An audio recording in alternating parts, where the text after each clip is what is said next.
this book, Subtle Art of Not Giving a Fuck by Mark Manson. I just had his books on my mind. I'm also reading his second book now, Everything is Fucked. And one thing that I've admired is I keep on learning new things that have to do with the mental side of things, only because I think I've availed my psyche entirely to different ways of approaching problems. And I used to love saying, what is this? I used to love saying, there's 1,000 ways to skin a cat, because I thought that made me sound so smart. But at one point, I had to come back to earth, be like, Tito, nah man, things don't work that way. You sounding smart doesn't mean what you're saying is smart, yeah. So be a person of intuitive, yeah, because there's a story to everything. So I could have decided to do a tech podcast, but I was like, I'm down there in the hierarchy. But also on the other hand, I also had my own story, like a lot of pain that I also went through when I was in high school, that I felt that I had kind of swept under the carpet because I thought it would do me good. But the hell of sweeping things under the carpet, it just made things worse instead of making things better. So I was asked, what is your podcast really about? And I just started to elaborate on how it's a personal journal kind of thing, where I felt so exposed. Like, if I don't tell what I've been through, because I had this fixated mindset that if I decide to be a person of value, then the world should seek me and see me in this kind of way. And I just remember going through a phase in high school where I was so ashamed of who I was that I was conforming to things that at one point I asked myself, is this really me? But only because I wanted validation from the wrong places, dog. Just remember, at that time, I wasn't invested in knowing myself. I was just a free spirit trying to discover things as they go along the way. And you think there's value in that, but sometimes you literally even forget that you can cripple your entire growth process by indulging yourself in other things so early. And you think that you're at an advantage, but instead, you are much crippled. So I did find myself in that situation where I had to hide where I was from, who I was, and that ended up piling up as shame, also in the decisions that I made, because I couldn't keep relationships. I was constantly lying. I was untrustworthy. I was all these things that I was avoiding. And the one thing that I did most is I contributed by trying to avoid the issue. Whenever someone would critically try to enlighten me, but nah, this is not doing you good, this is not you, I was so attached in the person attacking me, other than trying to see, but this person is trying to see a different side of me, and this is someone who is not the person that they saw before. And a part of what also helped me with facing this entire failure was the fact that during those times I was messing up, there were like people who were constantly in my ear. This is not you, this is this, this is this. Like those constant reminders, but as much as you're making these decisions, just understand, but they have is promo that you're not gonna like. And once those results come out, it's not gonna be good for you, it's not gonna be good for everyone, but just know deep down I love you, and I just hope you figure this out. And I have one person in mind whom I refuse to name Gogo, but I'm gonna have a episode with them. And this specific person was like a guardian angel at one point, and she played a huge part in also making me okay to be a failure, first of all, because my first glance at what failure was I'm weak. And it's easy for you to internalize what you've been through and think that is you, but that is only something that's happening to you. So she kind of put that idea to bed to say, Mamela, things are this way now, yeah, you can go on about messed up they are and so on. And now I could be in a position and remind you that I told you so, I told you so, I told you so. But what outcome is that going to bring? So instead of it bringing solace, instead it brought some sort of humbleness to me, because now I understood that things happen for a reason. We have to learn from the fuck ups that we are making. And if we don't, we're going to constantly keep on repeating those same patterns, and we're going to justify ourselves to say we are being rebellious for a certain reason. So there's one constant question that I kept on asking myself about her is, what does she see in me that I don't see in myself? What does she really see in me that I don't see in myself? And the more I started being inquisitive about that question, the more I started seeking out things that will make me do that. And then on the other hand, I started having accountable friends. People who would use my failures as means for me to learn, but Mamela, this happened to you for a reason, dog. And we're not going to dwell, but we just know, but you need to learn and fix your behavior in some kind of way, because this is accountability avenue. Yeah, bro, and it's not easy. It's really not easy taking responsibility for those fuck-ups. But at the end of the day, that was you. You made the bullshit, now lie in it. So if I couldn't lie in my own bullshit, dog, I was fucked. Because that bullshit was going to constantly keep on consuming. Yeah, bro, so she made me love being in my own bullshit. Yeah, well, we had times where I was at painful things. Now we could laugh at them, because she kind of turned my psyche towards learn from this so that you can do better. And just remember, that is you. And there are people who are in your shoes who didn't even get the opportunity to continue. They're not with you anymore. So when you consider the fact that you still have an opportunity, now go. Even if you think you don't. I think that's quite embarrassed, and I just had that kind of thought in mind.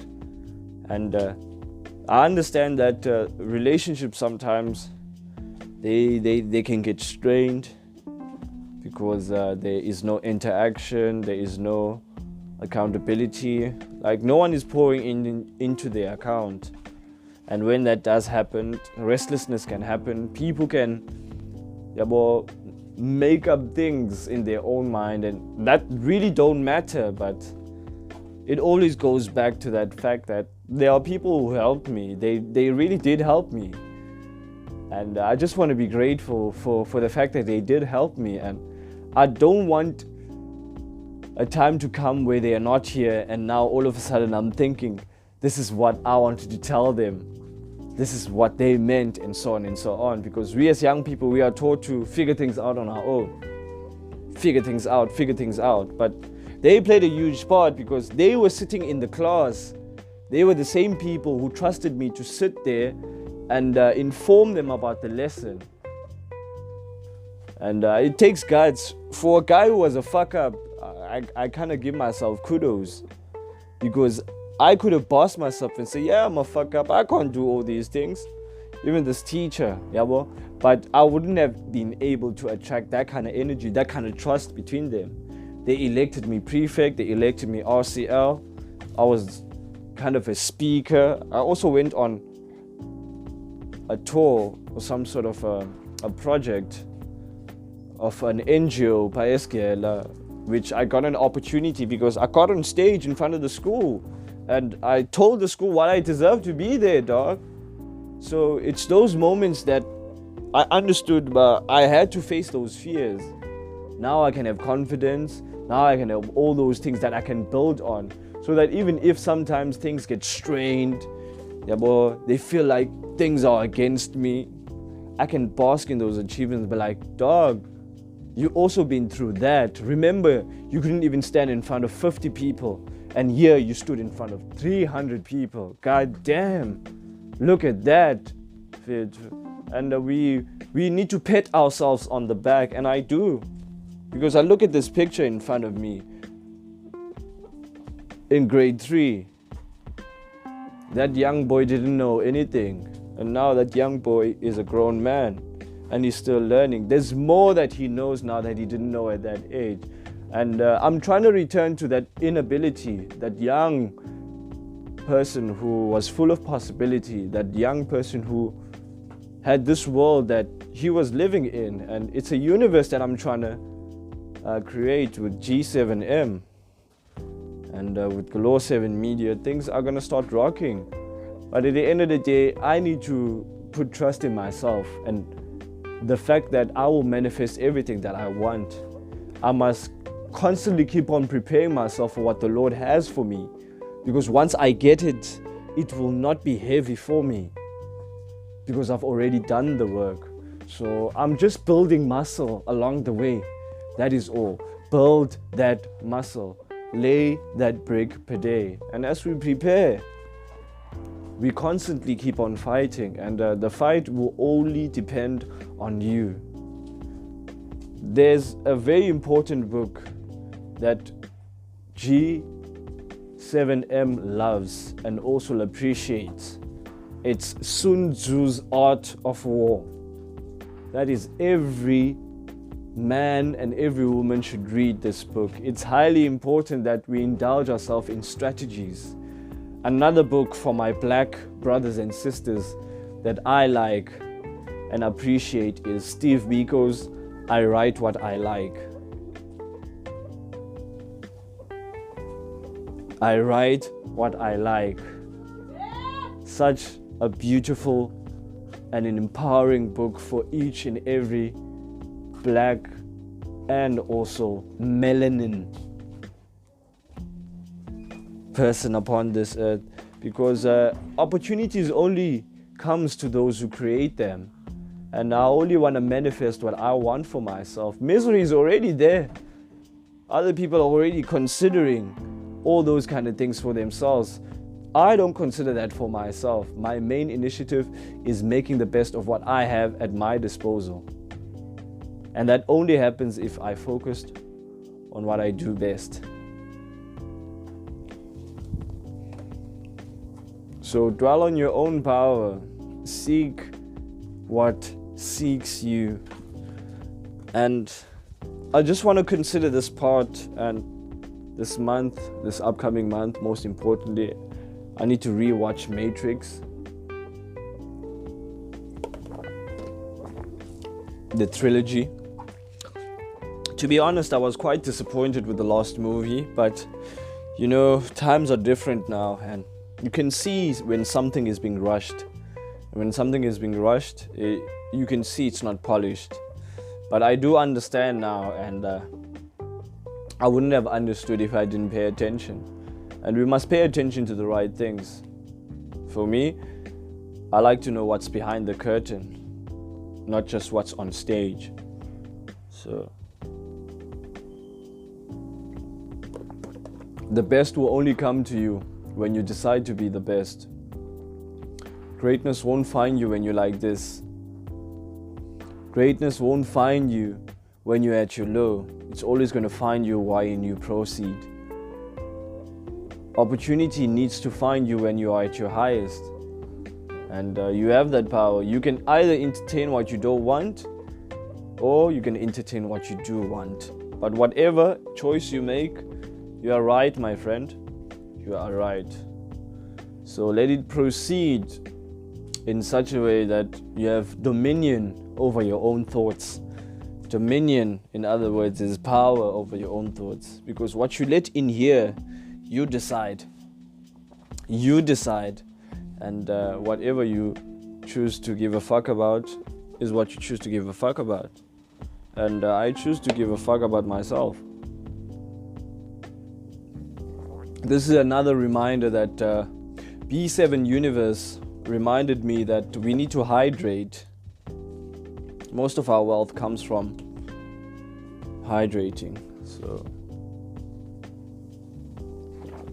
drink more water. Drink more water. But there's much more that meets the eye.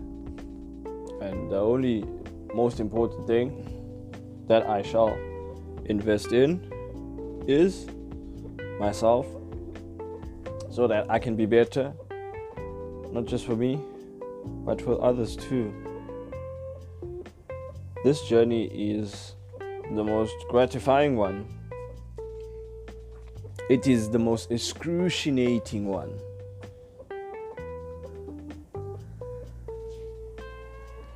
But I still want more. I still want to gather more and more and more and more. And this wouldn't be possible without my mom. My mom lives in my heart. She lives in my dreams. She lives in everything that I do. And we need to always consider that we came from somewhere and we are going from somewhere.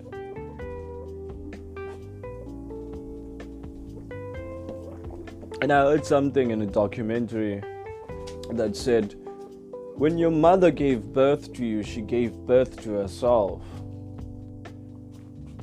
Can we think about that? Can I have someone where we can talk about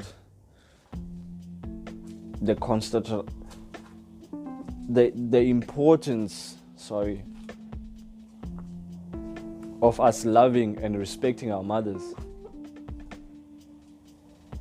The importance of us returning to our African customs that remind us that mother is God. That how we treat our women is how we treat ourselves. If you can think less and abuse our women, then we are thinking less and abusing ourselves. My nation will always be determined by how a man treats his wife. Because if the woman is happy in the home, then the home is happy. But our women are now scared of us, and we should take accountability for that as men. We can't say they love us if they are scared of us. If they can't leave their young kids in our presence, in their mind, what will run in their heads? And we are only a manifestation of what we bottle up inside. So we need to consider that our fathers, they never taught us how to be men. They only taught us how to survive in this world. They only taught us we need to bottle things up, how we need to not look weak. But do we ever ask ourselves, what's a man without a woman?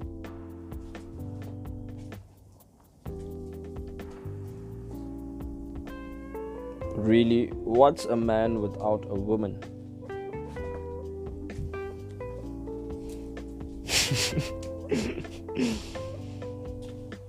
Food for thought. Elevate and motivate. Until next time.